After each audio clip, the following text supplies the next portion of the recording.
Today, I have my top 3 tips on how to spice up your pumpkin soup this winter. And make sure you stick right till the end, because I also have my secret ingredient that I'll share with you guys to just upgrade your soup.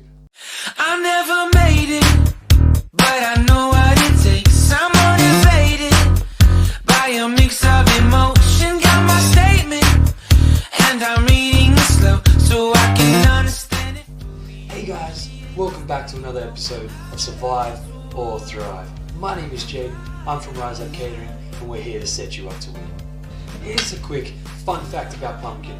The world's largest pumpkin pie ever made was 5 feet in diameter, 350 pounds in weight. This is a big pie.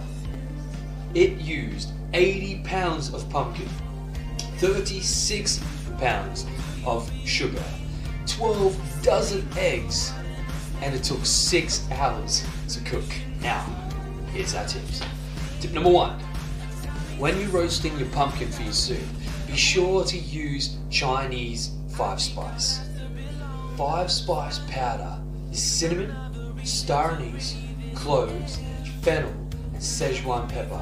That's the most common 5-spice. Those flavor combos added to your pumpkin just upgrade that soup. Some 5-spice contain cinnamon, nutmeg, and licorice, and they're all good too to add on your pumpkin. They're perfect flavor combos to add into your soup. Boom. Now we got also salt, pepper, cumin, and Chinese 5-spice. I don't like spicy. It's not hot, I promise. Number 2. On your roasting pan, before you put your pumpkin in, sprinkle brown sugar on the bottom of your tray.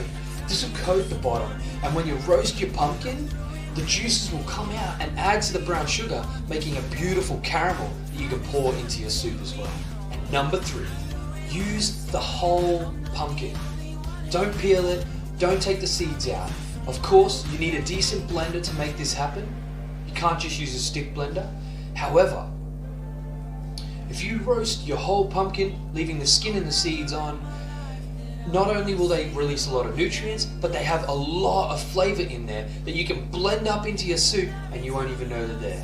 There we are, guys. That's my 3 tips on making your pumpkin soup that little bit better this winter. And as promised, guys, here's my secret ingredient, chorizo. If you get a nice chorizo, cut it up really fine and pan fry it or roast it off until it goes really crispy. You add that to the top of your soup, and not only will it add a nice smoky flavor to each bite, but it'll also add a gorgeous texture. Just a little bit of crunch in the background of your soup. Hit that like button, guys. If you haven't already, be sure to follow us so you can stay up to date with any of our other tips to come. Be sure to tag us in any of your attempts at any of these tips. Well, that's it from me today, guys. I hope you enjoyed, and until next time, keep cooking good looking. Peace. I loved that video. That was fun.